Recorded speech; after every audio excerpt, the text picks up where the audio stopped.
Mason Wilder never imagined that solving his domestic mystery would require surveillance equipment, or that the culprit would surprise him so completely.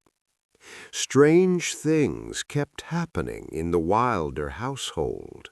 Kitchen cabinets stood ajar, cracker boxes littered the pantry floor. One memorable morning, Mason discovered the refrigerator wide open, milk spreading across the shelves in a white pool. His first suspect, his 3-year-old son, Finn. "I didn't do it, Daddy," Finn protested each time, pointing instead at Baron von Barclay, their massive German shepherd. "Baron did it." Mason sighed. "Finn, dogs can't open refrigerators. You need to tell the truth."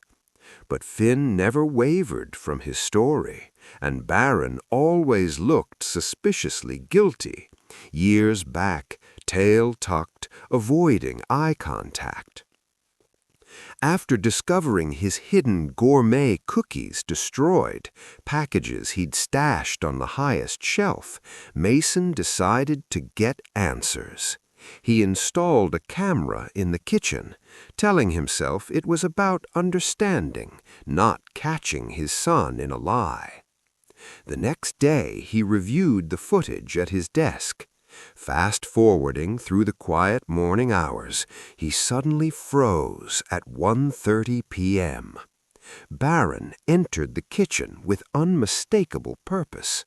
The dog stood on his hind legs, pressed one paw against the pantry door, and used his nose to work the handle. On the third attempt, the door opened. Baron grabbed a bag of cookies and trotted away triumphantly. Mason sat stunned. His son had been telling the truth all along. Then something even more extraordinary appeared on screen. Tiny footsteps announced Finn's arrival in his dinosaur pajamas. When the toddler spotted Baron with the stolen goods, he transformed completely. Hands planted on his hips, exactly mimicking Mason's frustrated posture, Finn marched toward the dog. "Baron von Barclay," Finn's small voice carried surprising authority. "Those are Daddy's special cookies, and you know you're not supposed to take them." Baron's ears flattened submissively. "You're being very naughty," Finn continued, wagging his finger. "Mommy is going to be so disappointed. You're grounded, mister. No more TV tonight." Mason replayed the footage 3 times, each viewing more surreal than the last. His son wasn't making messes. He was trying to discipline the dog for them. Over the following days, Mason installed cameras throughout the house. The pattern repeated like clockwork.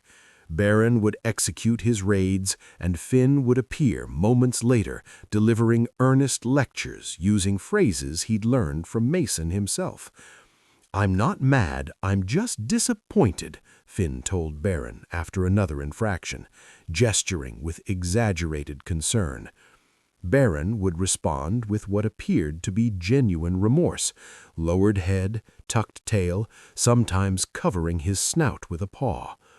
Mason found himself laughing at the footage, then immediately drowning in guilt. He dismissed Finn so quickly, so certain his son was lying.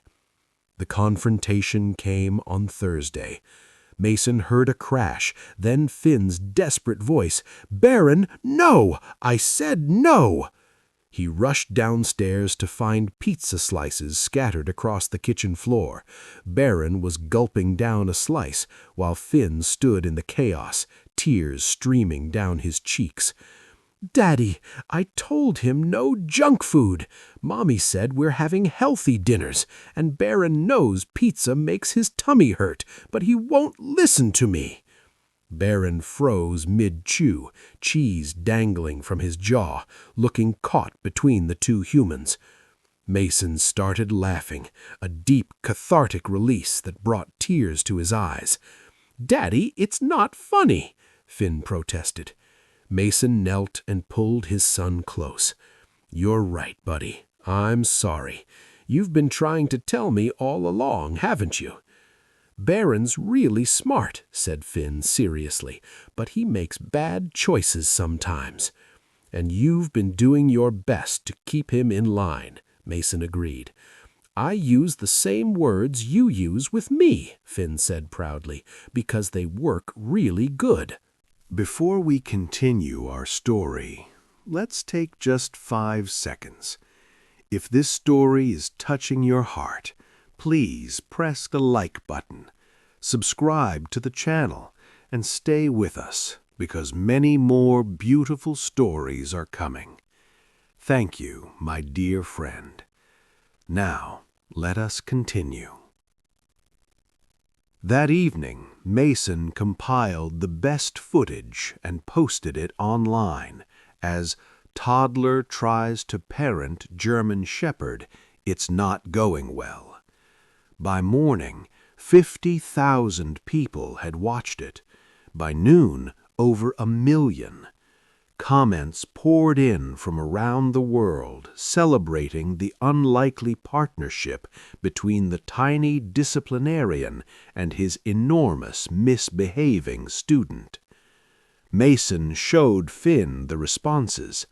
His son was pleased, though primarily concerned with whether Baron had finally learned his lesson.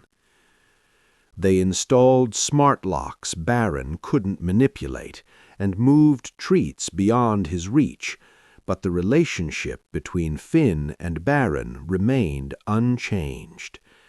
Mason would find them together, Finn reading picture books aloud while Baron listened attentively. When Finn learned to ride his tricycle, Baron became his constant guardian, positioning himself between the boy and the street whenever cars approached. The follow-up videos attracted millions more views. Audiences couldn't resist the toddler who parented his dog and the dog who accepted discipline from someone who couldn't yet tie his shoes. One night, while tucking Finn into bed, his son asked, "Daddy, do you think Baron understands when I talk to him?" Mason considered the hours of footage, the genuine communication he'd witnessed. "I think Baron understands the important things. He knows you care about him, that you want him to make good choices, that you're looking out for him, even though you're tiny and he's huge." Finn nodded thoughtfully. "That's what families do." "Exactly." From the corner, Baron's tail thumped once against the floor, a gesture of approval, agreement, or perhaps simply love. Sometimes the most meaningful connections form in spaces beyond words, in the territory of instinct and loyalty that transcends age or species. Finn didn't need to understand authority theory to know his friend needed guidance. Baron didn't need to comprehend every word to feel the care behind each lecture from someone barely tall enough to reach the counter. In attempting to teach responsibility to his dog, Finn learned what it means to care for another. In watching his son parent their misbehaving German shepherd, Mason discovered that wisdom doesn't require height, and that sometimes the smartest person in the house is the one who never stops believing what others dismiss as impossible. If this story touched your heart or made you smile, please like this video and share it with friends and family who need a reminder that the most unexpected relationships can teach us the greatest lessons. Subscribe to our channel for more heartwarming stories that celebrate the connections that make life extraordinary. Drop a comment below and tell us about your own unforgettable pet moments. We'd love to hear from you.